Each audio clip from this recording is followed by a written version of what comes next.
5 points off.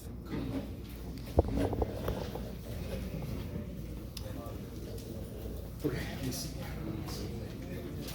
Hey Jeff. Yeah. So from this test, like, what was each problem worth? Let's see. So for the most part, they were worth 7 points. Number 2 was, and again, this is out of 200. I doubled everything, right? Yeah. Number 2 was worth 8 points each. Number 3G was worth 5 points. 4 was 6.7 was 8 points per day, right? But most of them were worth 7 points. Okay.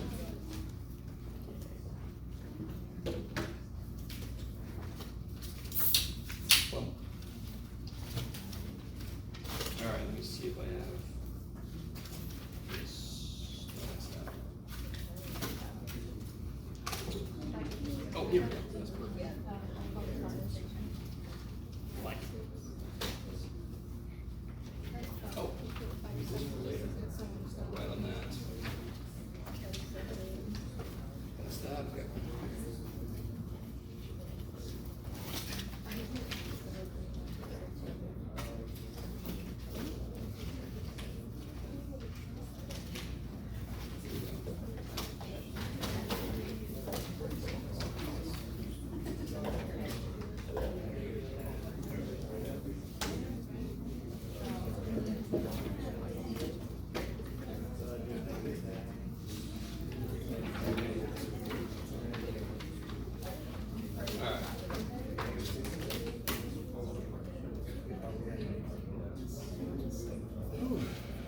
So what I want to do first part of today is do section 3.4.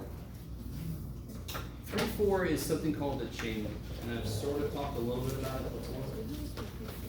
Once you learn the chain rule, all the other rules we've learned before make a little more sense. And I'll show you when we get there, right? Which is why I really wanted to get there before, but it's okay. Product rule right now is kind of dumb. Without chain rule, product rule is dumb. So if I said, if I ask you guys, just do this derivative.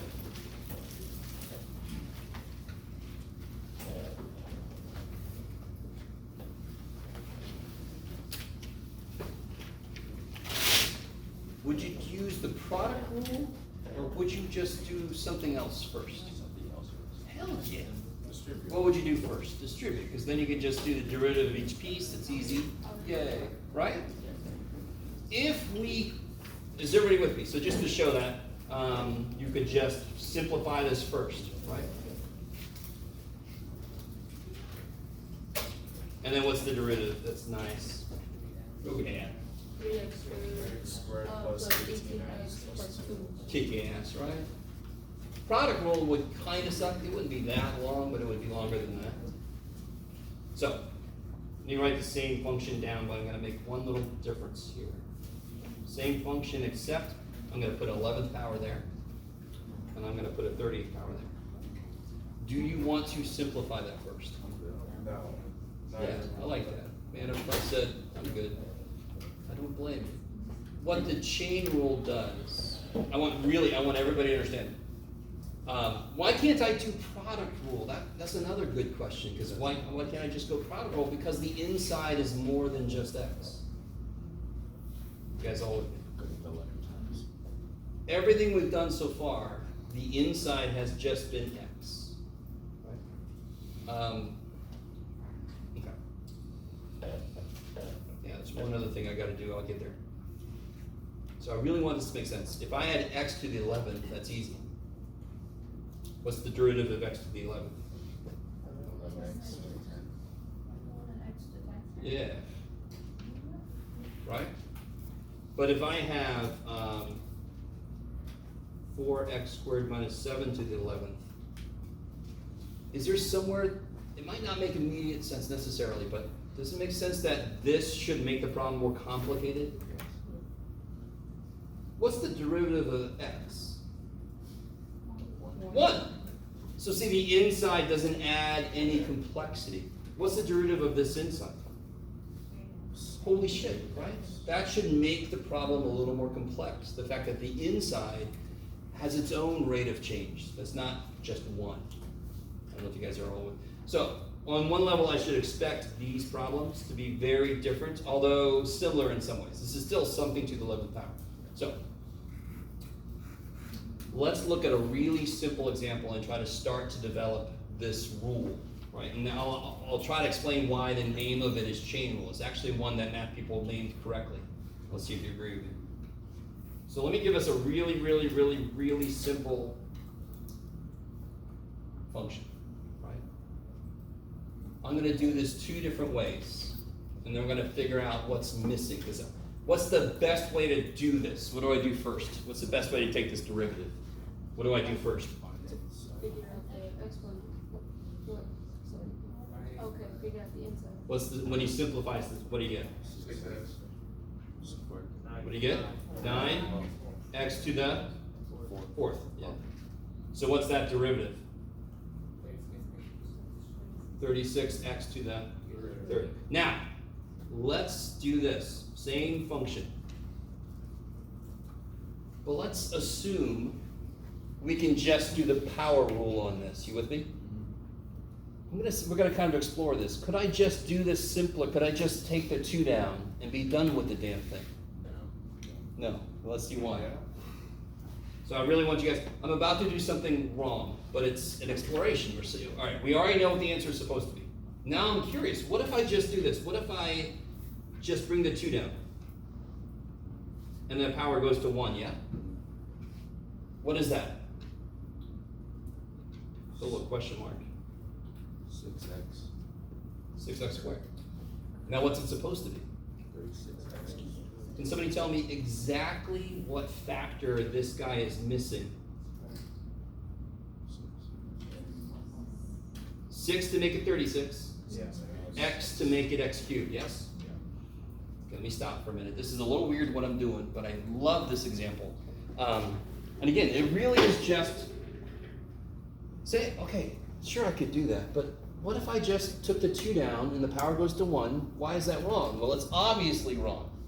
It's exactly missing 6x. Does anyone see a connection between the beginning and this guy? This is the derivative of the inside. So I always think about this like a gear turning inside of another gear that's turning. Do you all agree with me? I have an inside function in this original. What's the inside function? 3x squared. And what is it inside of? Another squared, right? You guys with me? So I have an inside function, like an inner gear, and I have an outside function, like an outside gear. So if this dude is turning and this guy is turning, those two should kind of like work together to figure out how quickly things are changing. Does that make sense? It's sort of like if I'm on a train, I'm standing still, I'm still moving forward. You're not in the train? So I'm moving forward, but I'm actually standing still. I can't do that shit. If I start walking forward, do I look like I'm going faster to you now? Yeah, those two speeds, the speed of the train plus me, work together to make my total speed. Are you guys kind of with me? And of course, speed is the rate of change of position, so it's a derivative. Okay. So on one level, this is a very algebraic reason why I can't just use a rule when the inside is more than just x. I don't get the right answer. That's very in your face. So you can't do that shit. So then the great next question is, what the hell am I supposed to do then? This gives us a clue. The inside is supposed to get its term. So let me show you the right way to do a problem like this. Let's do a different, I'm not sure what to do with you ever. Go here. Let's do one that's a little more interesting.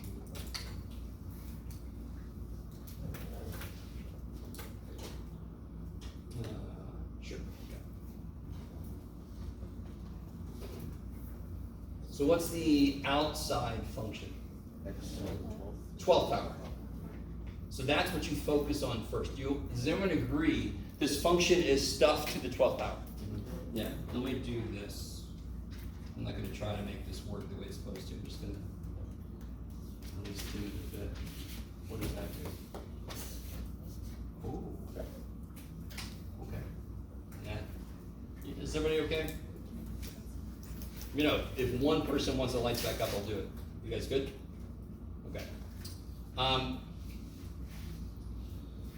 What was it just saying? So the outside function is a 12th power. The inside function is more than just x. The way you do this problem is pretend like this is just x. It's stuff to the 12th power. How do you take the derivative of something to the 12th power? The 12 comes down in front of the stuff, and the stuff is now to the 11th power. So do you remember? I'm not done yet. Do you remember how with product rule and quotient rule, there's an idea of everything gets its own turn? You have two functions, they each get their turn in product rule. They have a function on top and a function on the bottom, they each get their own turn in quotient rule. You have a function inside of a function, they both get their own turn, right? There is very, open, very nice. So then I'm gonna write this, just to write the rule. So the rule is derivative of the outside function as if this was just x. So it's stuff to the 12th. So it's 12 times stuff to the 11th. That's the rule. Times the derivative of the inside. Does anyone see why we call it the chain rule? Didn't we link? Isn't that a chain? Okay. I don't know if you guys are really with me. So I love this idea. Every single rule we've learned so far has a basic tenet in it. Every piece gets its own turn. Now I have an inside function now. Okay, still, every piece gets its own turn. What do I still have to do here? Yeah, this first part's done. It's just kind of waiting. And what's this guy? 12x to the third. So then what do you think the last step should be? Shouldn't leave it like this. Can't I put these together? Yeah. 144x. Okay.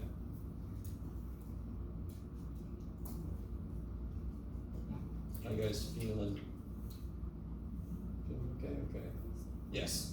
You wanna leave the 3x4 plus 5 to the 11 alone. Shit, yeah. Please, dear God. Please, dear God. Don't do like powers above 3, right? There's no reason to write this 11 times and multiply it out. I've had people do that, and they write the answer around the outside of the paper or something. Hey, don't do that. Holy shit, that's so busy work. Crap. In fact, so let me ask you guys this. If I have a profit function, what are the most important points to me? The maximums of it. And that's where the slope is equal to 0. So very often, most problems we're going to do, like calculus word problems, it's going to involve me finding the derivative and then setting it equal to 0. When I set something equal to 0, don't I want it factored? So no reason to multiply that shit out, because normally I'm going to want it factored anyway. Just find the zeros easy. You're going to like it. Yes? How do you route it to the outside one? Say again? Inside function, how can we do the derivative to the inside of the function? Do it. I'm sorry. Say it again. Inside of the 3x to the 4th plus 5, why did you bring it to the derivative on the outside of it? Oh, why did I do this? Yeah, why did you bring it to the outside of the function? All right, so let me kind of prove this. So we kind of saw that it made sense here. Does everybody understand the point of this problem? If I just do this as if the power comes down and goes to 1, I don't get the right answer yet. And the factor that I'm missing is exactly equal to the derivative of the inside. What's the derivative of 3x squared? 6x. That's the factor that would make these the same. You're kind of missing it to plug it back into the original. Say it again. You're missing the thing that can make it. Yes, if I just treat it as if the 2 comes down and goes down to 1, I get an answer that I know is wrong. That tells me I can't generally do that. I like it. Now let me point something out. And by the way, just to let you know 2 things. Today's going to be a hot day, because the AC doesn't work out like great, and outside it's going to be hot. So one good thing is I have to leave early because I got a beautiful Zoom call that I have to do. It's going to be a wonderful call. It's going to be a perfect call, right? So I need to and it's going to be a 3-hour thing, so I'm not going to do it in my office. So I'm going to try to race home to do it. So I'm going to let everybody out early. I don't think anyone is going to be upset at me for that. Yes? I have to retake those tests. I was hoping to do it today after school. Is there a different timing? Oh, well, that's not gonna happen. Okay. Yeah. Okay, that's why, we need to talk about it. Okay. So let me try to prove this. Let's see if you guys see how that captures the idea of the functions we're looking at? Yes. What's the inside function? G of x, and what's the outside function? F. Okay. This will be exciting for me because I haven't done this in a while. I didn't do this morning, so let's see how this works. We're all gonna prove this together. Here we go. If I want to figure out h prime of x, and we don't know the derivative, we don't have a rule, we're trying to develop a rule, don't I have to go back to limit definition? Okay, so you're not gonna have to do limit definition derivative again until the final. But we're gonna develop rules together using the limit definition of derivative. We have to fall back to that when there's shit we don't know. So can somebody help me out? What would that look like? F of x plus 8. No? What's my function? Oh, So it's gonna be f of g of x plus good 5. minus f of g of x all over h. Yeah, sorry. I was thinking too much.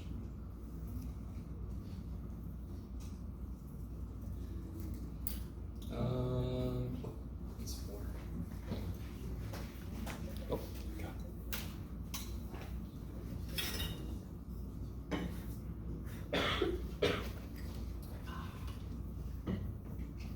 So, let's see, it's been a while. I think I want to, yes. I'm gonna do something weird like we have done before. This is gonna be really weird. I'm gonna put the 1 over h out front for the moment. What I'm gonna do is I'm gonna divide and multiply by something. I'm gonna divide by this and multiply by this. Okay, now again, so many proofs. I don't blame you if you're like, I would have never thought to do that shit, especially because I don't know if anybody can see where I'm about to go with this, right? But this is after people who didn't have YouTube, who didn't have TikTok and Instagram and all that kind of shit. They didn't have all this shit. So what they have? They had candles and they had time and they had paper. So they just played with shit. They're like, oh, look at that. Okay. I multiplied and divided by the same thing, correct? Is this ever equal to 0? I have to assume it isn't, to be honest. But as long as h is not 0, these are not necessarily the same. So I'm golden. You guys with me? Okay. I'm going to put this h over there. Does that look like something? That should look very familiar now, yes? In fact, what is the limit as h goes to 0 of this? It's the derivative. It's g prime, yeah? You guys with me? Yes. Okay. Now, real quick, can somebody remind me? Let me see if you guys are. Why is this an h right there? Like, why is the variable an 8? Yeah, why is there an h here? And you're like, dude, you're the one who put it there, man. Real quick, Or it's like, isn't this y2 minus y1? Yes? So what's x2 then? x2 and x1 cancel. That's the input, yeah? So it's x plus h minus x. You with me? So the input of the function minus the input of the function, that's why there's an h there, yes? This is output minus output divided by input minus input, yes? That's y2 minus y1. Is everybody with me? We're in the middle of a derivation. What I'm talking about right now is not necessarily something you're ever gonna have to do yourself. You guys all with me? Okay. Inside, so I get the outputs at the inputs, and the bottom is the difference of the inputs, and that makes g prime of x. You with me? What are the inputs for the function up top here? What are the inputs? What's put into f? G of x plus 8. G of x plus h. Good, so that's one input. Sorry. There it is. That's an input, and that's an input, correct? Is the difference of those on the bottom? Yes. Yes. So this is y2 minus y1 over x2 minus x1. And that is f prime evaluated at g of x times this. So what does this shit say? This shit says What was the outside function up here? What was the outside function up here? F. So this says take the derivative of the outside function times the derivative of the inside function. That is exactly the rule I was talking about earlier. So I'd love to start with a concrete problem where we exactly see the math doesn't work unless I multiply by the derivative of the inside. Then this proof says, yeah, dude, you're on the right track. I'm like, thank you, proof. Maybe? So chain rule is trippy, but I love the idea of either I'm on a train, it's moving, and I'm moving. Our two rates should work together, correct?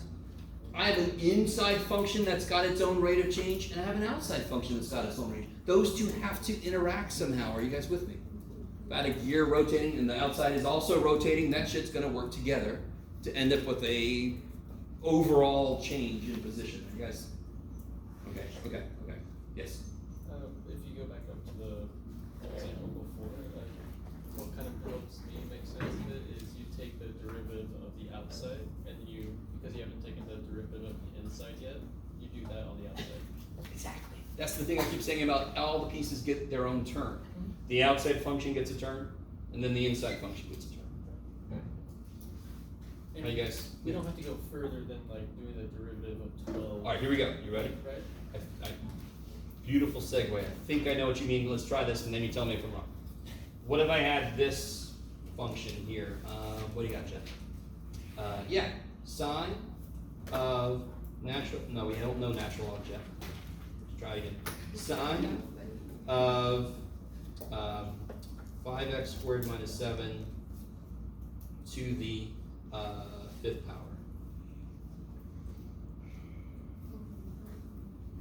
First question is, how do you know this is a chain rule? There's stuff inside and inside. There's stuff more than just x inside. Can anyone see? This is a Russian nesting doll. What is the innermost? 5x squared minus 7. Yeah, and then what's that inside of? Sine of x. No, it's inside of a 5th power. And what is that inside of? Sine.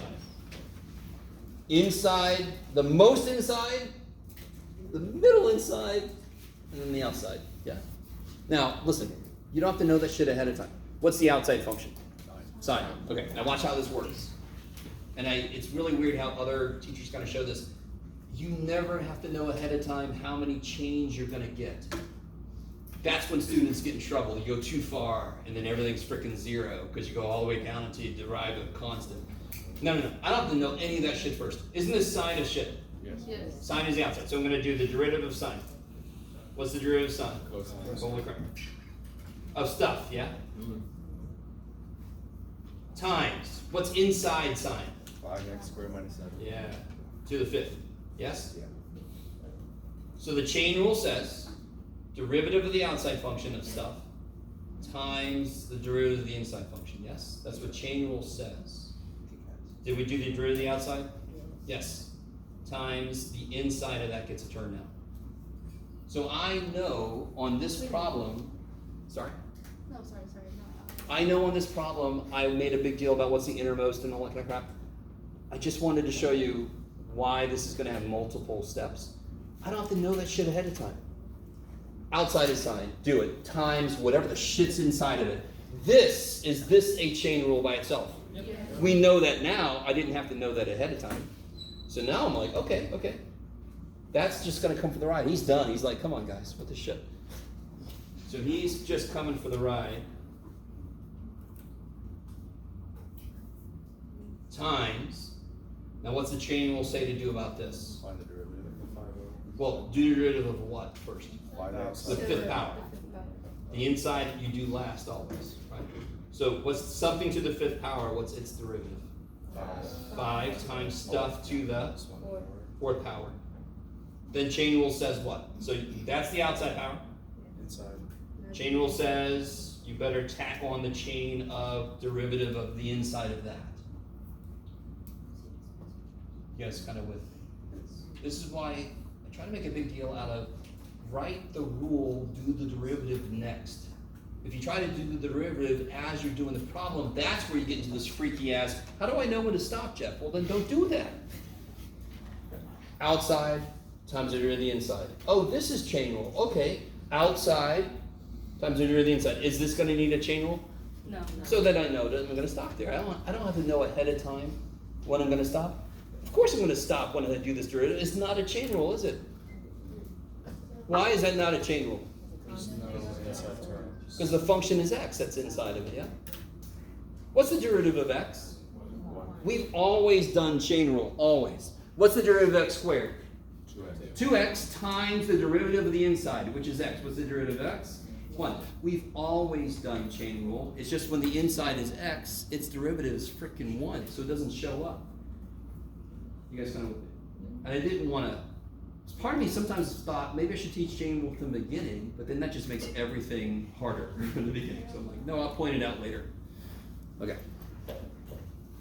By the way, not pretty, but does anyone agree this is actually not hard? Here the sine is cosine. Okay, you gotta have it memorized, but just it's memorization. Derivative of a fifth power, easy as shit. Derivative of 5x squared minus 7, what's that? 10x. Yes, this is 10x. So now I can collect some stuff.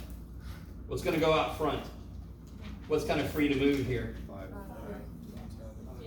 So I'm gonna get 50x, is that cool?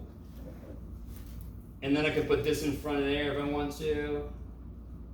And then I could put my cosine. It's kind of like, what do you call it, Jeff? Tradition to put the cosine at the end with like polynomial or constant coefficients. As long as you got all that stuff, you're good. Is that pretty? So we could leave it as the top one. You can't leave it like this because there's obviously stuff you could pull out front, yes. Okay. 5 times 10x can come out front. But the rest of it, as long as you have it all there, I don't care what order it's in. Okay. Guess what? So if you stop here, it depends on how big the problem is, but I might take a point off or I might put a note. You really should put these together and throw them out front. Yeah. So you threw out the two last ones together for just the. Yeah, everything's being multiplied. So I just took these and made them a coefficient in front of this guy, in front of this guy. And then the last one is the That derivative is 10x, yeah? Yeah, so it's not there anymore, yeah.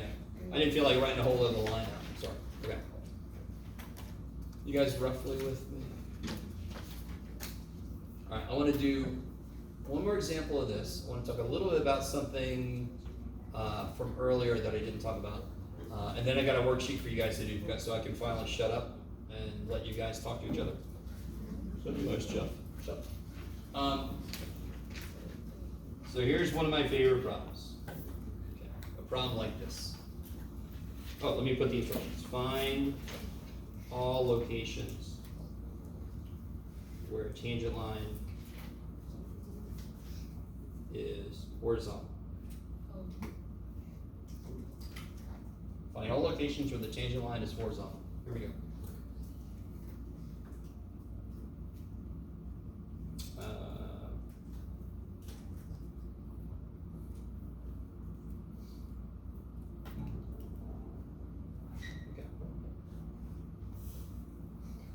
Before today, this would have been basically impossible.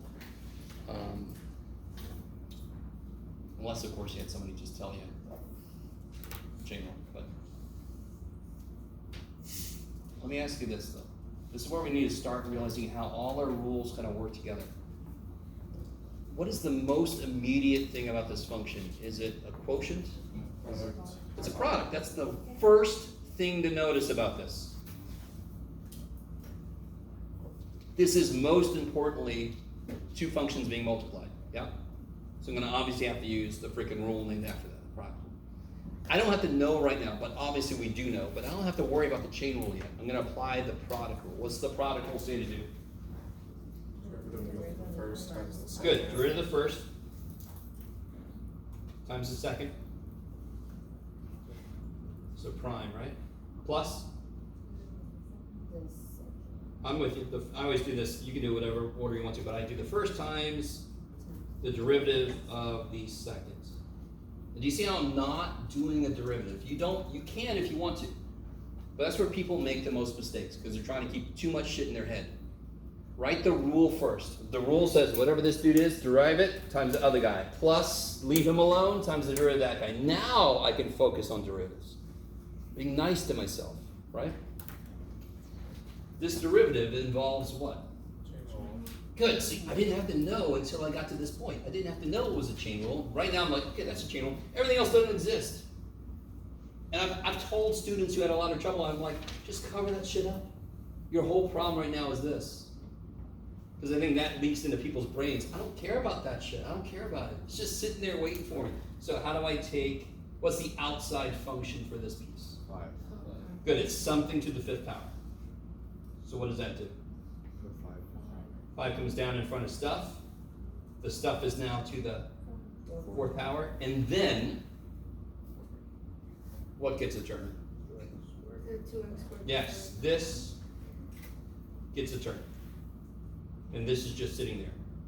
So all I did was, this is here, yes? And of course, this is still here. So I just took one chunk and I replaced it with the first part of its simplification. Now, some of you guys might realize this isn't that bad. You could have just wrote a 4x here because that's its derivative. But I'm just showing it the full blown out. You don't have to do that if you don't want to. Let me stop for a minute. Is everybody really with me? I know that we learned chain rule like 12 minutes ago. So I'm not going to assume, you know chain rule. I mean, it's easy. No. Ignore that. Outside function. Something to the 5th power is 5 times that thing to the 4th power. That's just what the rule is. Times the inside gets a turn. Yes?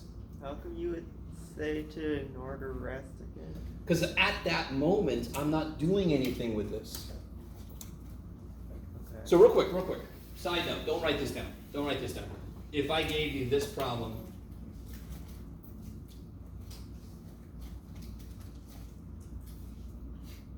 okay, look at that. That's yummy. Look at that thing. What is the first thing you would do? Run away. No, stop. What would you do? 8 squared. Good. Yeah. Okay. 8 squared. Does anything else matter at that moment? No. None of that. So that I'm going to do 8 squared. That's what I'm doing. Right. I'm going to write all the other shit down. Did anyone else see something else you could do? First thing. 7 minus 9. Then nothing else matters at that moment. You guys see what I mean?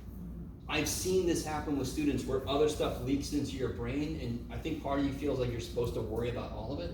No. I got it. Okay, that, right? That kind of idea applies to all mathematics. And I think I was lucky enough that I kind of do that naturally. I'm just lucky. Sort of like some people can see the shapes that make up and you can draw really well. I can't draw or shit. I think you could probably guess that. So I was born with that shit. I'm not lucky with drawing, I'm lucky with math. I was born kind of knowing to break things up. Lucky. So I teach. What the hell? Okay, coming back to this. Don't worry about it. Okay. So that's what I mean, Brandon. I just worry about that. Because everything else is going to get kind of written down, right? Now what am I worried about doing? This just kind of comes to the ride. Now what do I do? 4. Yeah, this guy's derivative, correct? Yeah. So it'll be 4 times, 3x minus good, to the 3rd power, times the derivative of the inside. And since I'm running out of room, I'm just going to write it. What's the derivative of the inside? 3. Good. Okay, let me stop for a minute. It wasn't an 11, that was a 1. Say again? The top part of it. Oh, it was a 11. Why did I lose that? Okay, 11. There you go. Thank you. Yeah. I got confused. No, you're good. You're good. All right. And this, now you start to understand why sometimes for some homework problems you're gonna have to turn your paper sideways. Okay. Now let's see what else we have left. What's the derivative of this? That's the only derivative I have left to do, right? Left to do. 4x. 4x times 5. 20x. Good. And you're just gonna collect all the other crap that's here. Plus, what can I put out in front of this? 12. 12 times 2x squared plus 5 to the 5th, 3x minus 11 to the 3rd. So I'm just collecting all my survivors, right? And here's where you guys are gonna have so much fun. What was the instructions for this problem? Figure out where it's Tangent line. tangent line. It's horizontal. Yeah, and what's true? What is this we just calculated? What does this represent? Slope, kick ass. And I know I want to find out where the horizontal line is the horizontal tangent line is, sorry, where it's horizontal, that would mean the slope is. So I want to set this equal to 0. Now, this is where people start to go crazy and they start raising this to the 5th power. Holy shit. If I have stuff with big powers equals 0, my entire focus is factor that shit, yes? Because then I can set each piece equal to 0. You are not going to, in fact, don't. There's no reason to ever multiply that out. 99.99% of the time. Let me just cover my ass a little bit. There might be a weird problem we have to, but no. How do I factor this shit? How many? You good? What's up? Yeah, sorry. How'd you get 20x? Sorry. Oh, sorry. There's the 5 times the 4th x that we did here. Yeah. Oh, okay. Sorry. Okay. You're right underneath. This will be 4x here. Is that cool? Okay. Is there a reason why you don't keep it in with parentheses though? Keep what in The parentheses? 4x. I don't need them. The parentheses are here to say that everything inside of them is multiplying. But if I just have one term, I don't need parentheses. Okay. It's only when I have multi-terms I need parentheses. So guys, can somebody tell me how many terms are there in this? Nope. Nope. Nope. 2. There's 2 terms. Oh. There's a loaded term here. How do I know that's a term? Because what's the only thing connecting it? What operation? Multiplication. What separates terms? Addition, subtraction. So that's a term. That's a term. What do they both have in common? What number? Let's start with the numbers. What number do they have in common? So I'm saying it's equal to 0. 2x plus 5. No. What number? So 20 and 12. 4. So 4 goes into both, yes? Yeah. Okay, 4. Do they both have x's? No. Nope. Do they both have some 2x squared plus 5s? Yeah. How many can you take out? 4. Good, because you take out the least, because that's as much as this guy can handle, right? We're like the semi-nice tax man. We'll take as much as the least Wait. has. Is Say the again? 4 power though? Totally. If you try to take 5 of these out, what's this guy gonna do? No, I understand Oh, sorry. that, but I'm saying when you put on the bottom, wouldn't this be that one term by itself because you took 4 out of 5? So that's- I'm writing what I'm taking out, then I'm gonna write parenthesis what's left. Right, that's how GCF works, is that cool? So I'm gonna write the GCF, I'm writing what I'm taking out, then I'm gonna put parenthesis what's left. Okay. Okay. So I can take a 4 out, I can't take an x out, I can take 4 of these out. How many 3x minus 11 is gonna take out? 3. Parenthesis. What's left in this first term? 20 divided by 4, the x is still there. How many 2x squared plus 5s do we have? Any? We had 4, we took 4, right? Oh, yeah, not the right side. How many 3x minus 11s do I have left? 1.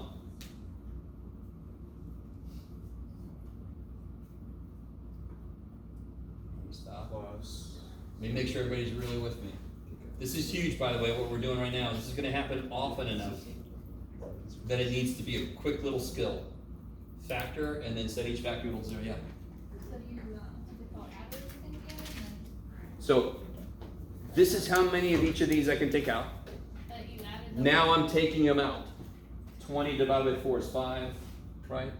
The last step, you added everything together, bring it together, or what was going on with This? it? No, from the last line, This is the last line. Wait, upper line. Raise your hand. this? Yeah, the whole thing. Yes? I'm not done yet, right? I don't understand what you did to bring the number down, that's why. Oh, what comes out of 20 and 12? 4. So all I'm doing right now, just to give you a simple example of what I'm doing, could you guys all factor this here?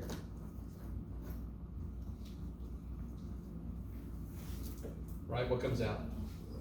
4, okay, that's opposite, right? So I looked at the numbers, and I said, oh, 4 comes out. So I wrote a 4 down. I'm just taking out what's common, right? How many x's could I take out? Square. I can take out just 1, because he can only get 1, right? So then I'm looking at each thing. I can't take any x's out because this guy's got no x's. So if I try to take an x out, he's going to freak out. I'm going to take 4 of these out, because if I try to take more out of him, he's going to freak out. Right?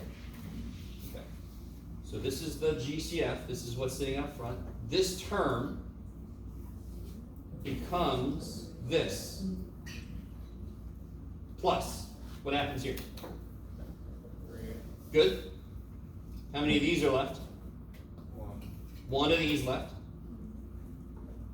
How many of these are left? 0. None. Okay.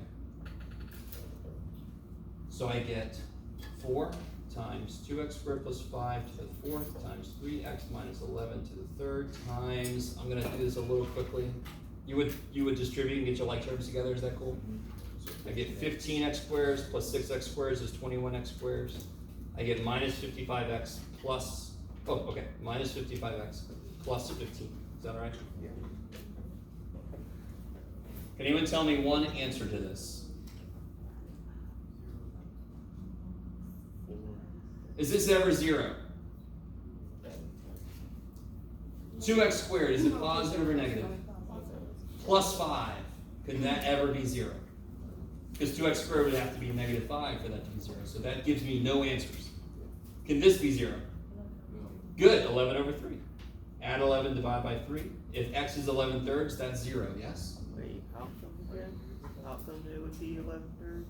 Alright, so 2x squared plus 5 equal to 0. No answer, yes? 3x minus 11 equals 0. Add 11, divide by 3.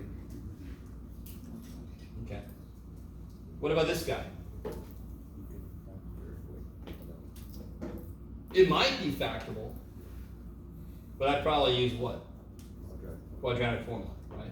I'm not going to do it right now, but that's what you would do. So this is the kind of thing you need to be able to do. You take a derivative, you take out what you can, and then you set it equal to 0. The mistake people make all the time is they stop here, and then they tell me the answer is 0, 11 third. No, you're not done factoring it yet. Yes? You said 2x squared plus 5 is, Does it give me an answer? Can it ever be 0? What's 2x squared look like? If you graph it. Parabola sitting where? On the origin. Plus 5 moves it up 5. Is it ever negative? Is it ever 0? No. So that part does not give me an answer. Okay, I like it. Maybe, yes. So where are we at? Sorry?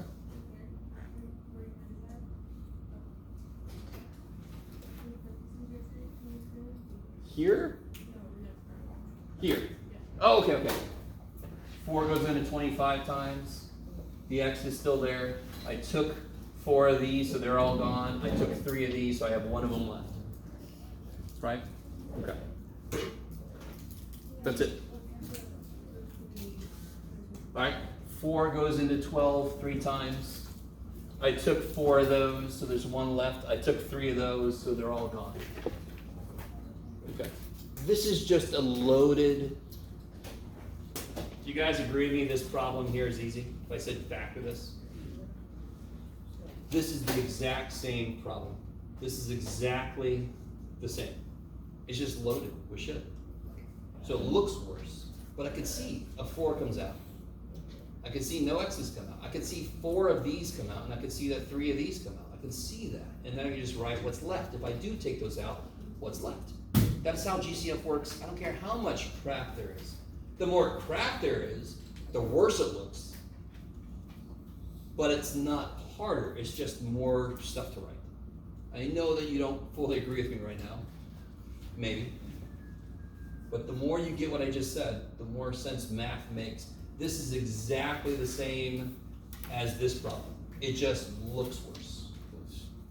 And again, I don't blame you if you don't agree with me right now. There's a lot of room for error. Oh, hell yeah. Shit, yeah. So are you happy you got a teacher that does not use Scantron? Are you happy you got a teacher that does partial credit? Yeah. Hell yeah. Because there are a ton of places you can make a silly mistake. Holy shit. Yes. You should bring your paper down a little bit. Yep. So we can see everything. Yeah, of course. With that, Yeah. So would the final answer of like f prime of x be that last line? This is the derivative. and then we set it equal to 0, and then that's us solving for a equal to 0. Yeah. So this right here is the derivative. And then we set it equal to 0 because we're supposed to find where it's horizontal, and that's the slope of 0. Yeah.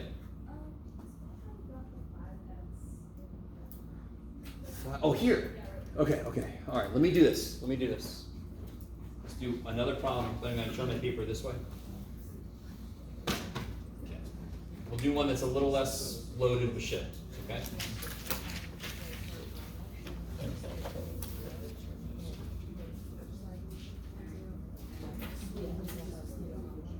Okay. That's a lot less loaded with shit. Same idea though, right? Same example, I'm not gonna write it all out. Find the locations where the tangent line would be horizontal. So the slope is 0. All right, you guys help me out. How do I take this guy's derivative? What's the main thing I have to use first? Product rule, I love it. So product rule says derivative of the first dude times the second, and what do? Plus first dude times the derivative of the second. So they each get their own term.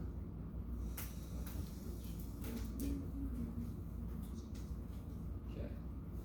You guys with me?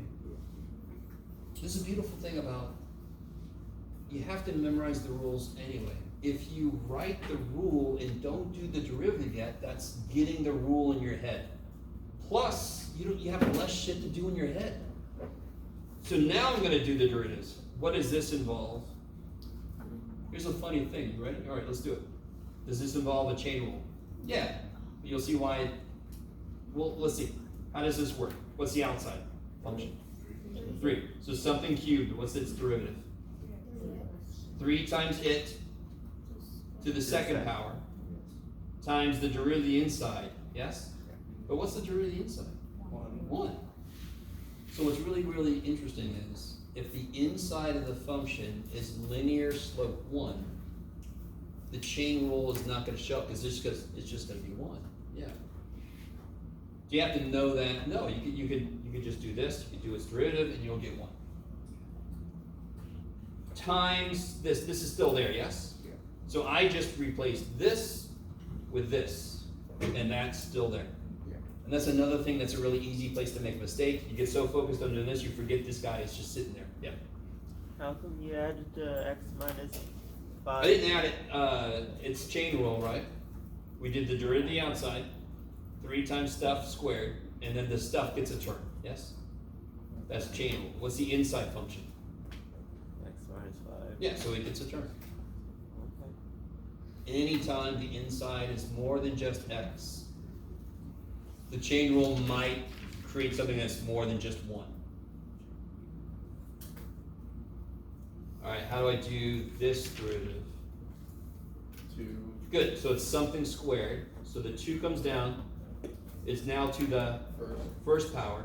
So you don't put on anything to the chain rule, correct? No. What's the inside? What's the inside function? 2x plus 3. Yep, its derivative has to happen. What's the derivative of 2x plus 3? 2. Yeah. So this is the derivative of the inside. Anytime the inside is more than just x, the inside needs to get its own term, its own derivative term. Okay.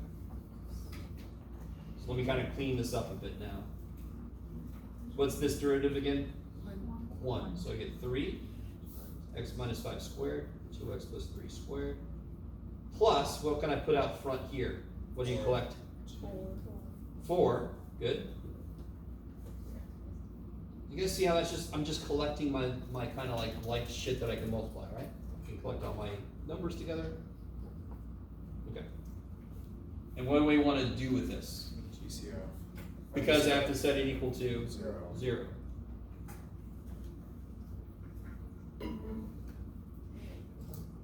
Let me stop for a minute. This is exactly the same as the last problem. It's just got a little less stuff inside, right? Can I take a number out? No. How many x minus 5s can we take out? 2. I'm going to put it way over here. This is what I normally do with GCF. Is everybody with that? Yeah. There's two terms. They both have at least 2x minus 5, so I can take that out. How many 2x plus 3 is going to take out? One. Just 1. Good. So this is why I like to put the GCF over a bit, because now I'm going to put what's left alive here, right there. Jabam! So you have 3 terms, x minus. So the 3's still there. Any x minus 5s? Yeah. What? I had 2, I took 2, they're gone, yeah? Yeah. How many 2x plus 3's? 1. Plus, 4 still there. What else is still there? 1x minus 5. Good, because I had 3, I took 2. Yes. And I had one of these and I took it. So you Let me stop for a minute. This is the thing that trips people up. People normally get the chain rule pretty well. There's a few places you can make a mistake, but you get it. But then this is what kills people. And I don't blame you, because you really haven't gotten like a ton of practice with this kind of thing. So now, what's the last thing I could do? Do you see any simplification I could do? Yeah, this I don't want to. Why don't I want to FOIL that? Because I'm trying to make it equal 0. I want it factored, right? But inside here, can I do some stuff? Yeah. So again, is everybody cool with this? This would be 6x plus 4x, 10x, and this would be 9 minus 20. You guys see that? Yeah. Can you write it 9. out? Huh? Can you write it out? Sure.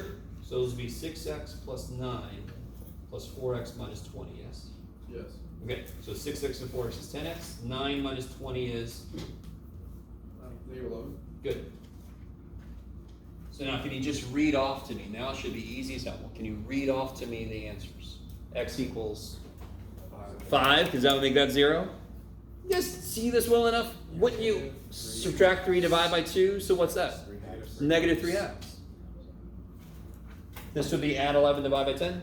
Can you do the x minus 5 squared, like write it out? Why it's So what makes this 0? 5. What makes this 0? Subtract 3, divide by 2. What makes this 0? Add 11, divide by 10. Yeah. So you kind of want to get to a point where you can just see it, look at it, and know it's going to be 11 over 10. It's going to be negative 3 over 2. But you just ignore the squared. Yeah. If x is 5, that's 0. I don't care what power this is, right? Why? Because Oh, yeah, the inset's okay. gonna be 0. If x is 5, this is 0 no matter what power there's there. Yes? Yeah. You with me? So that's why the squared. Now, in pre-calculus, and for us later, what does this mean? The root of 5 shows up twice. Does anyone remember the name for that? Starts with an M. Where are my pre-calc people at? Multiplicity. And that would tell you it would turn at 5, right? I don't know if you guys remember that. At the moment, that doesn't matter, but just to let you know, the square does mean something, just not at this level. What makes it 0? Freaking 5 makes it 0. Would it change if that was a 20th power? Still be freaking 5, right? Okay, so on this level, on the problem that we're working on, that square doesn't mean anything. Okay. 5 makes it 0. I love it. So at these x locations, the graph would have the turning points happening. Yes, possibly. It's where it's flat. Now, real quick, why do I say possibly?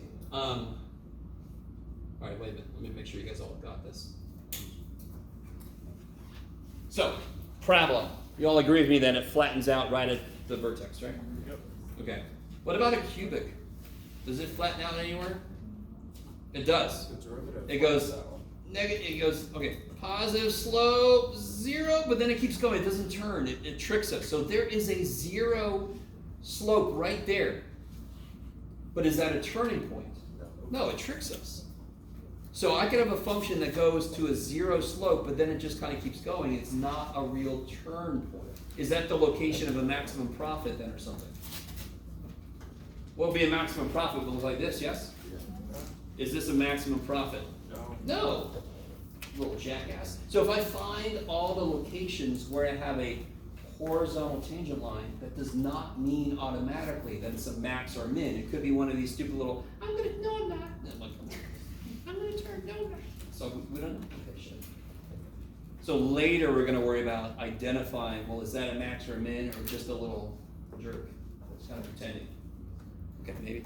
At the moment, that doesn't matter yet. Okay. All right. Yeah. So let me give you, what time is it? Let's do this. Since I'm leaving early, let's go ahead and take a break, and then we'll work on a handout. And then we'll do 3, 5. Yeah. I like this. Come back at 5, 10, 15, 20. Come back at 11:45. I'm probably going to let you out an hour after that, so I can get home. Yes.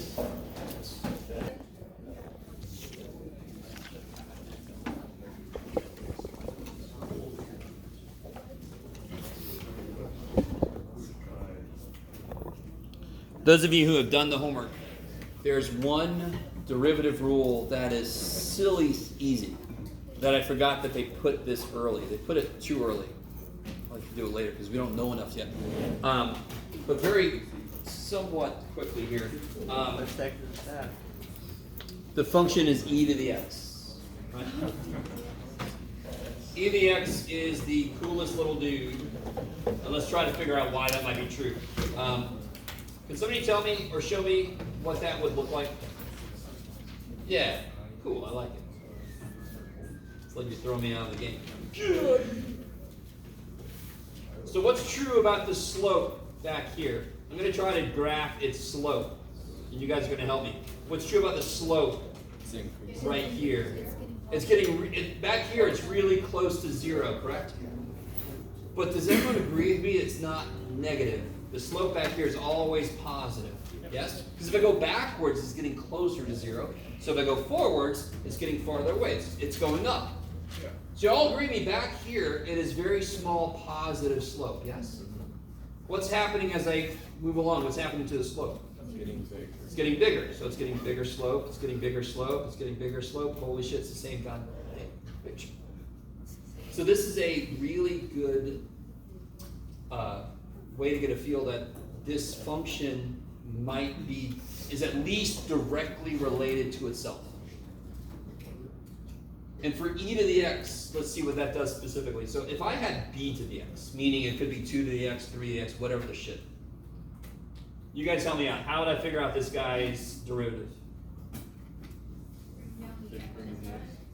Now, I love it.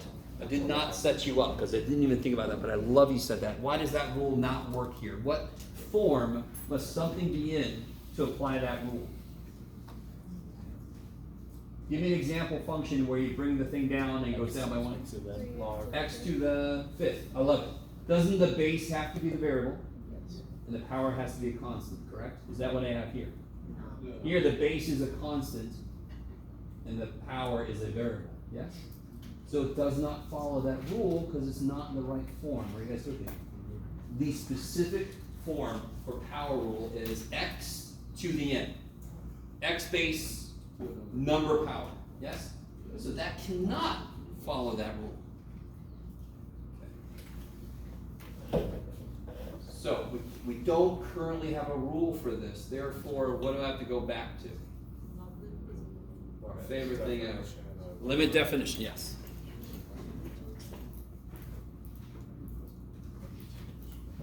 Now help me out. You guys help me out.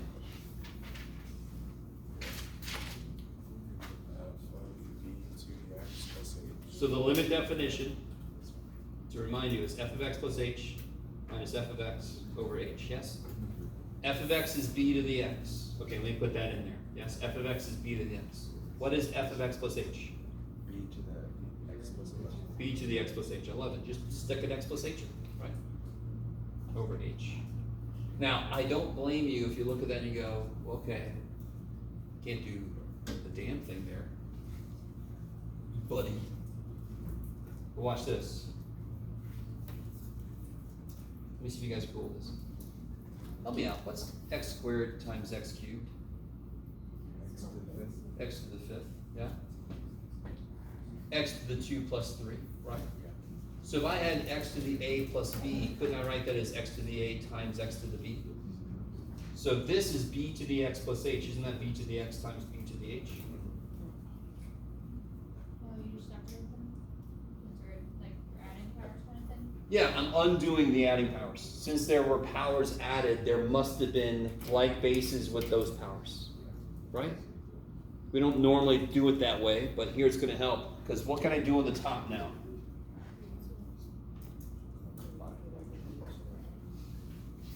What can I take out? For each of the x. And what's left? Careful. What's b to the x divided by b to the x? 1. Yeah. Now, real quick, notice this. As h goes to 0, does this give a shit, this guy? For any value of h, what is this guy? He's just freaking b to the x. You see, does he have an x in him? Does he have an x? I'm sorry. Does he have an h in him? No. So he does not care what h is doing. He's always freaking b to the x. So this whole problem is all about what this is.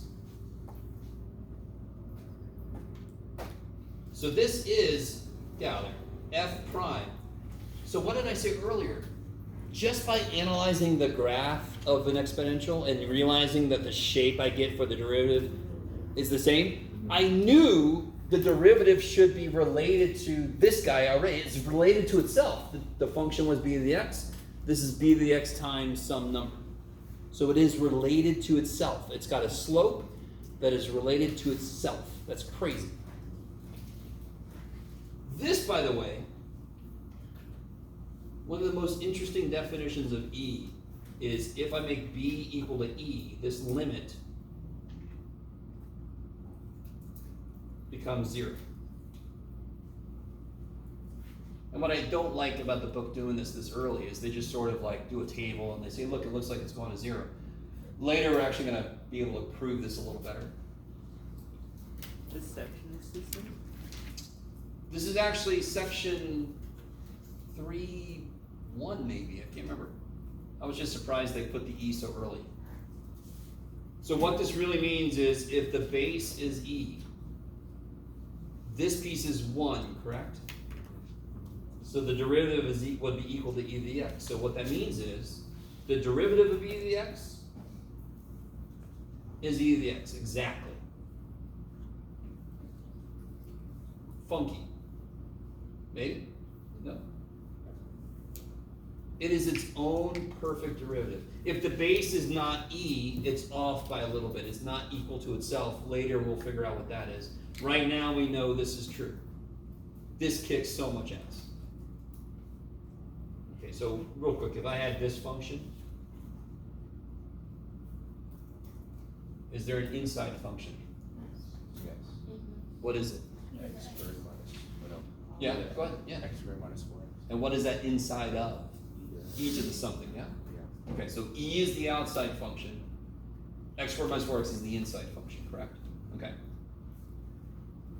So the idea of chain rule is not tied to a specific function.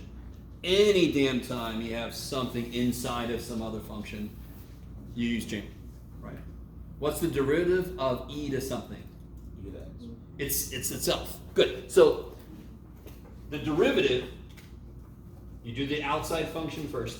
The derivative of e to something is that times The derivative of that. good, the derivative of the inside function, because that is the chain rule. It doesn't care what the function is. The chain rule is just a broad rule. It just always is. I don't care what the function is. What the function? So yeah, sorry. A ton of bad math jokes just flying everywhere. So what is the derivative of that ish? 2x. And we normally put that in front just to make it clear what's inside the e. So I just took that and put it out front like a coefficient, right? So we normally put like little polynomial pieces and so forth out front.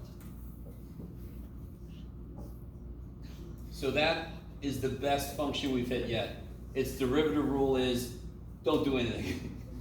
Leave it alone. That's the best thing ever. So the e to the x squared minus 4x, it just stay consistently there the whole time? Because, why is that true? What is the derivative rule for e to something? Itself. Same thing. So e to something, the derivative of that is e to that thing. Oh. Then the chain rule says, oh, that thing gets a term. And just to really spell out what I said earlier, what of my function is this? E to the x. Okay, you ready? I'm going to overanalyze this. Never do this. The derivative, the outside function is e. times the derivative of the inside function. Well, what's the derivative of x? 1. Freaking 1. It always is. So if the inside is x, we don't have to use chain rule because it would just be times 1. But that means we're always doing chain rule. You've been doing it since we started. And now I'm finally telling you. Right? You bastard. I don't know if you guys are really with me. So chain rule always applies. It just doesn't show up unless the inside's more than just x. So let me finally let you work on some stuff. Yeah, all right, let's do this. I'm going to give this out. I'm going to talk about the front of this real quick, the one with the colorful little box view.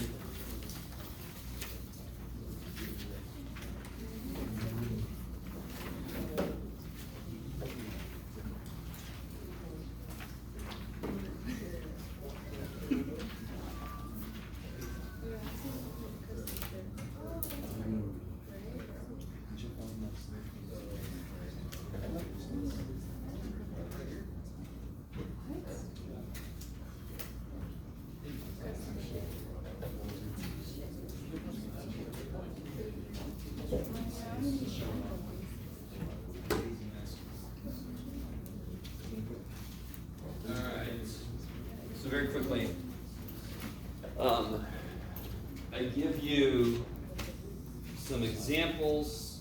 Now I like this. It's not just because I made this, but these are examples of functions I don't need the chain rule for. Can anyone tell me very quickly why each one of these I don't need the chain rule for them? Because they're separate terms. Inside? The inside of everything in this is just x. Each one of these I need chain rule. The inside of this is more than x, blah, blah, blah, blah, blah. Okay. I like it. So obviously one skill is, okay, knowing the chain rule, that's a skill, but also knowing when you have to use it is another skill. Okay. I give a little proof of it in a different way than I did earlier. This is what I did earlier. This makes a little more sense to me, but that's another way to kind of look at it. I know, I understand. So I give you some examples. Let's do this one together, and then I'll unleash you on the back. What's the inside function for this first piece? 2x squared. Good. So what's the derivative of e to something? E to 2x squared is something. E to it, yeah. Times It's inside. derivative of 2x squared, 2. What's the outside function for this guy? Tangent. Tangent. So what's the derivative of that? Secant squared. Secant squared of stuff times the derivative of stuff. So I'm just being very by the book. Right, you could have very easily just made that. What is that? 4x. And then what's this? 3. So you just bring that out front. Don't leave him on the back because he gets all lost back there, poor little dude. And then you're done, right? Thank the gods. I didn't say find whether this is horizontal or anything weird. You guys semi with me? Yes? Where did, was this the proof last time where the secant squared is tangent? The derivative of tangent is secant squared. And I really appreciate those of you who didn't have it memorized yet, but you just wrote this as sine over cosine and did quotient rule. Tears, right? You've almost always got a way around something you didn't memorize because we prove it together. So you could do it again yourself if you're like, I forgot what that is. You can just kind of do the rule. But you should memorize derivative tangent is secant squared. Yes. What's the derivative of 2x squared? 4x. Yep. And what's the derivative of 3x? 3. I just put them up front as a coefficient, right? So just move them in front of the e times the first part? Yeah, totally. This is multiplication, so I don't care. It doesn't matter what order I multiply in. Yeah. And then this one I'm not going to do because we've already done one like that, yes? So I desperately want me to shut up, and you're all like, that would be good. Oh my God. Can you guys go for it? Do as much as you can back here. Do I want to force you to work together? Yes, I do. No.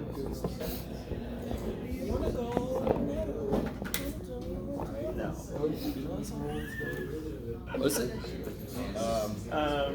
Wanna go Yeah, that one. Did you watch the trial? Oh. I was like, yeah, that was at work. Alright, guys. Can somebody make this stop being quick? Okay, there we go. What before I take a derivative? What should I always do before I take a derivative? Simplify. Or in this case, rewrite.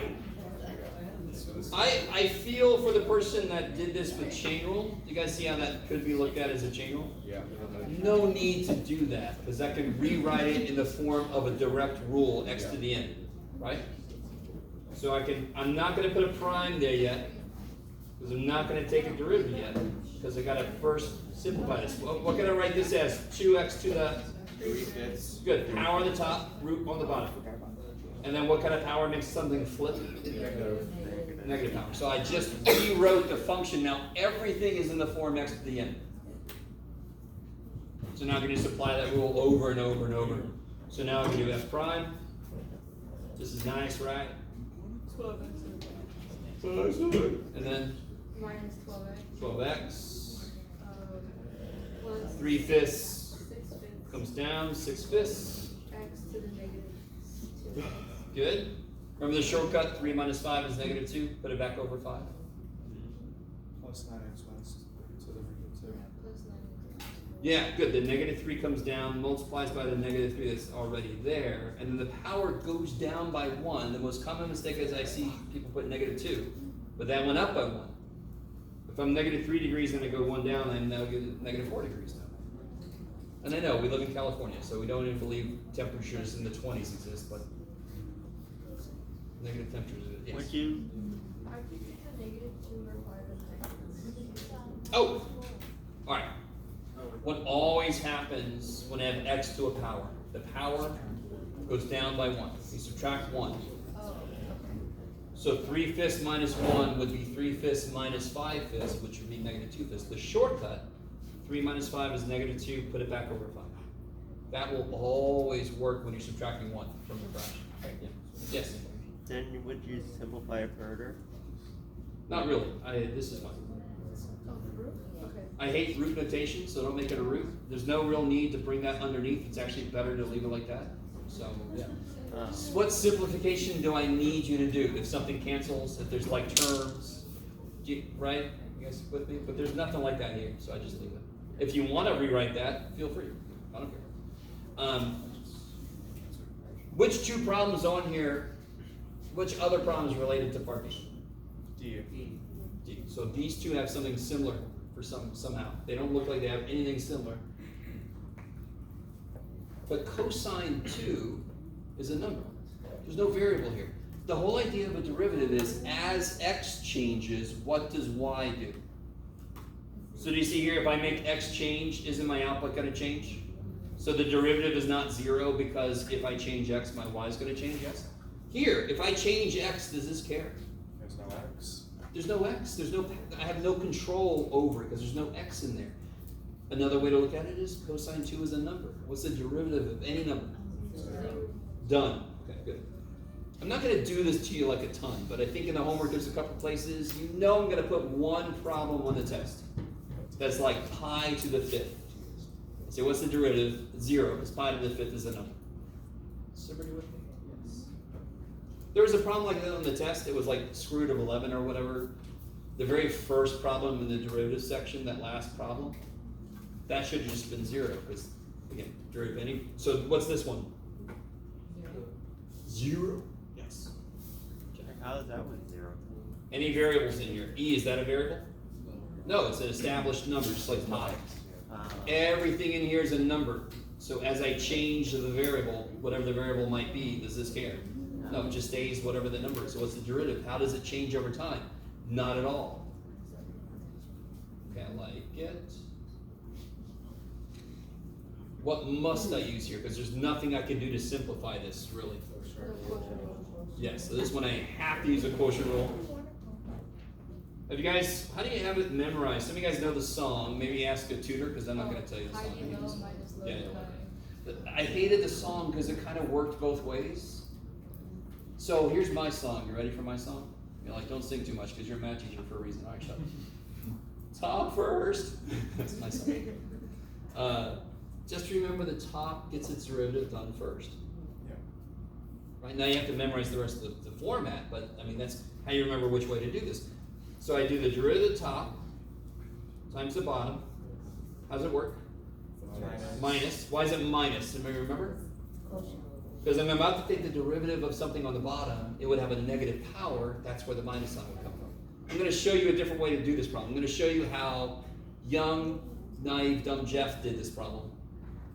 I prefer the quotient method now, but I'll show you. And then it's minus, leave this guy alone. Good. They each get a turn, just like chain rule. They each get a turn, just like product rule. Over G of x squared. this whole thing squared. Please never multiply that out. Can I cancel these? No. Why not? Just Division cannot cancel part of a subtraction problem. So these cannot reduce. I don't blame you. Your brain is very optimistic about it. Like, oh, thank God, something died. Nope, doesn't die. Too bad. So what's the derivative of 3e to the x? 3e to the x. Freaking 3e to the x. That kicks ass. So it'll be 3e to the x times this. What's the derivative of 2x plus 3? 2 times 3. 6. Is that cool? The 6 doesn't matter? Or the 3? Huh? The 6 or the 3 in the front of the e to the x doesn't matter? Of course it does. What's the derivative of 2x plus 3? 2. Times 3? Yeah. 6. I was saying like, if you were to find the derivative of 3 to e to the x, it doesn't matter about the 3 in the front? No, because what's the derivative of what? How do I say it? If, all right, real quick. I don't know if everybody really understands the question, but in this problem, why do I not worry about the 3? If I did, I do 3 prime e to the x plus 3 e to the x prime, yes? It'd be like a product rule, right? You guys with me? Yeah. What's 3 prime? What's the derivative of 3? 0. 0. Okay. Constants come for the ride. What's the derivative of 3x squared? 6x. Did you care about the 3? Only in one sense. The derivative of x squared is the 2 comes down. Yeah. There was a 3, so now it's a 6. But I don't worry about the 3 for derivatives, do I? It just comes for the ride. As a bird laughs at me. Okay. You humans and your bullshit. Okay. What are they doing? That's the final answer. All right. Yes, that's it. 0. Wait, no, for C. For C? Oh no. Oh, that's right. I did that already. What's the 2 last things you could do here? Sorry. Take out You could multiply it. Yeah. This will be 6x e to the x. Yes. Let me see if you guys are cool with me. Wouldn't this be 9 e to the x? Yes. Minus 6 e to the x would be 3 e to the x. Is that all right? Just because I ran out of room? Trying to shove it all on here? Do we need to do that? Yes. So this is what I mean by it's not good to stop here because there's simplification you can do. There's like terms you can put together. I like it. And that's it? What else could you do?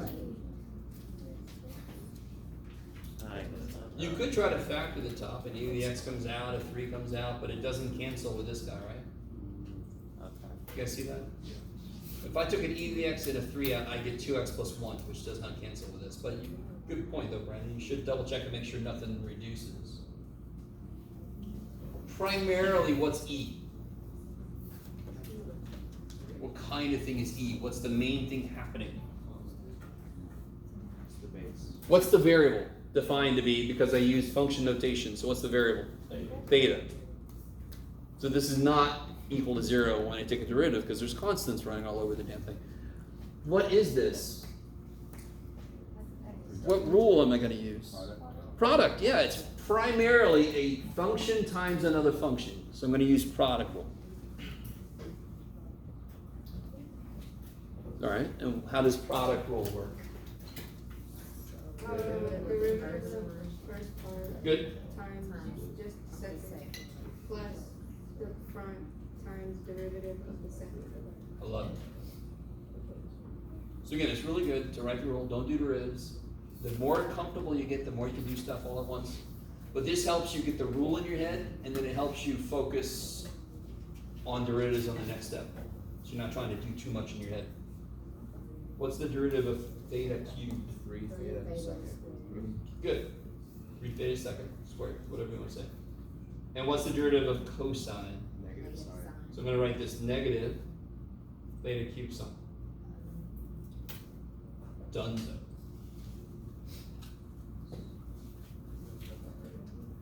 So whenever you have a product, you know you're going to end up with at least 2 terms to the answer, right? Yes. So with the theta cubed, okay, so why is that not separated from the cosecant theta? From the cosine? I mean, yeah, sorry, yeah, cosine. Separated how?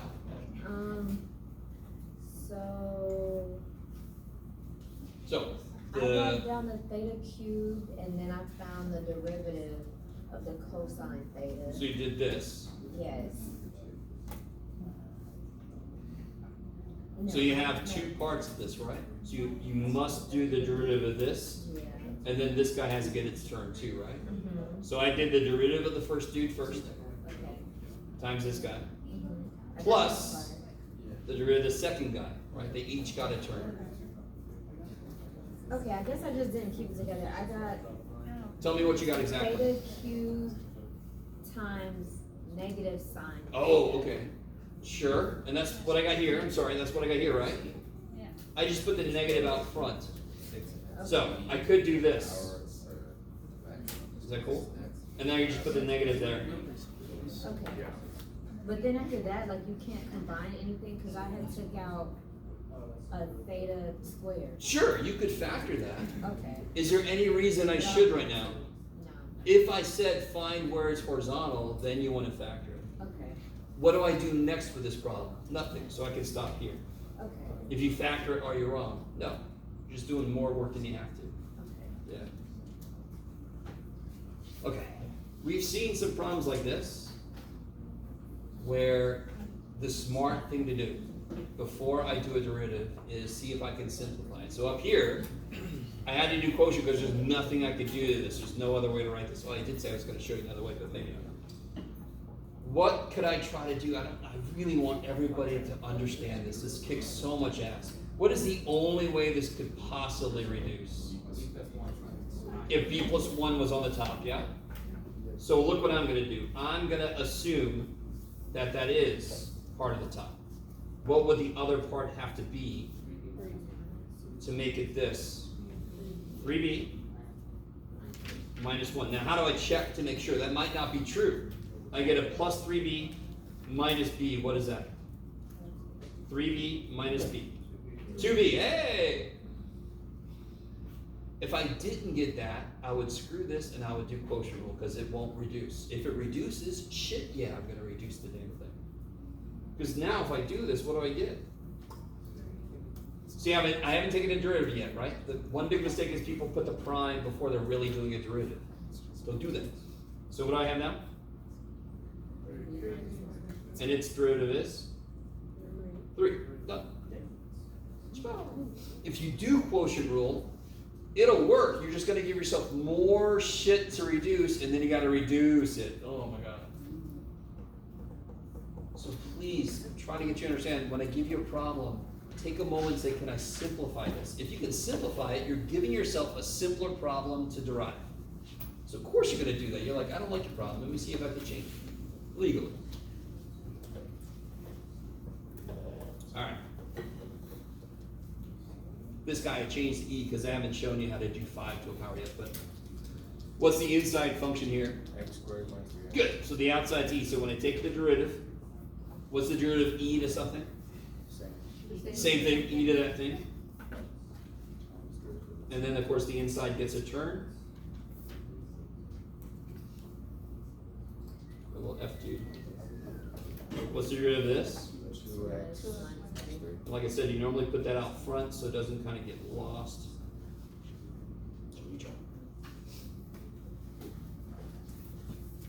But Yes. can you remind me why the exponent gets its own term? Say again, sorry. Can you remind me why the exponent gets its own term? Gets its own term? Being x squared minus 3x is in the parentheses. So again, how do I identify when I have to use chain rule? When there's a function more than x inside. So what would you say is the inside function here? What's inside? X squared minus 3x. That's more than x. So Chain rule comes into play. I've got to multiply by the inside function. Yeah. So do you all agree with me that as x changes, doesn't this change over time? And as x changes, doesn't the whole thing change over time? So I have a rate according to what E's doing and a rate of change according to what the exponent's doing. They both have to work together, right? Just like me walking on the train. The train's motion and my motion have to work together to end up with how fast it looks like I'm going to somebody standing on the road. Yes? If I'm standing on the train and somebody on the road looks at me versus I'm walking, I look like I'm going faster. You guys ever been to an airport? You ever taken the little, and you feel like Superman, just going down a little, what do you call it? Escalator? Not escalator. Conveyor belt? The walkway is. Yeah. So I mean, you said chain rules apply with x's, like there's more to x. When the inside of the function is more than just x. So give me like another example within the exponent so that you can see that. Sure. Here. See, there's one up here. No, we haven't done another one yet. This one would be chain rule. At the a to the x.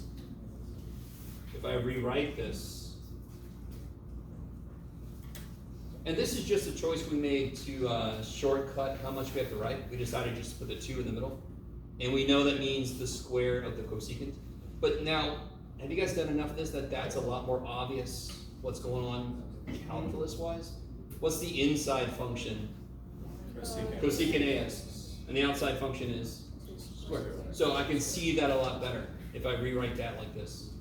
That is what this means. We just don't write this because we have a shortcut way to write it. So H prime, how do you derive something squared? With the 2 in front of it. 2 in front of something to the first power, yes? Yes. The inside is more than just x. So then I have to multiply by derivative of it, yes?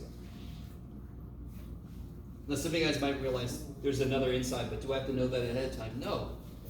I have a square. Did its derivative, the inside gets its term. So I carry down all the stuff that's done. What's the derivative of, oh, here's where things get interesting. Let me give myself some more room.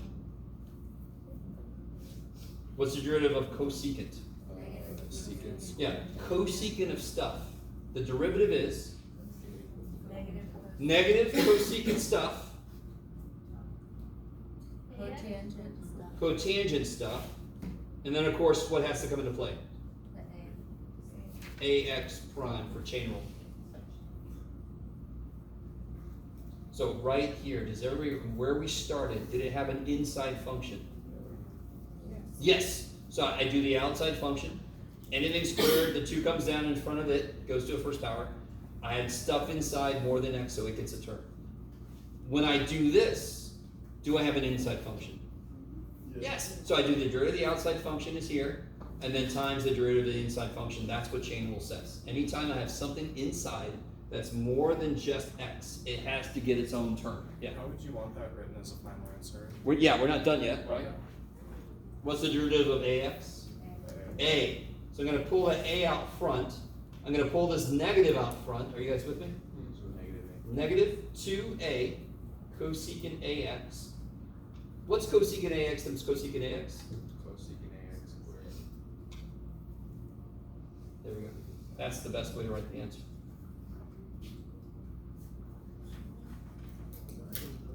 That was for H, right? That was for H, yes. Did it under 2. Yes. So, cosecant turns into cotangent? No. What's the derivative of secant x? Tangent squared. This So you're gonna secant x. Secant x tangent x. You gotta memorize that. You're gonna secant x is secant x tangent x. That's a weird one. What's the root of cosecant then? It's negative cosecant x, cotangent x. It kicks so much ass. What's the root of tangent x? Root of tangent, secant squared. So what's the root of cotangent? Negative cosecant squared. So the root of tangent x is secant squared. The root of cotangent x is negative cosecant squared. It's a beautiful analogy. You have less to memorize because it's sort of like a mirror image of each other. Maybe. All the co stuff. What's the root of cosine? Negative. Every co thing has a negative derivative. Maybe. Whatever, Jeff. Okay. All right. I need to leave, so we'll do these next time. We'll get into 3.5 and 3.6 tomorrow. If you have any questions, email me. I pretty much have to run. I'm sorry. Or go see a tutor. You're over there.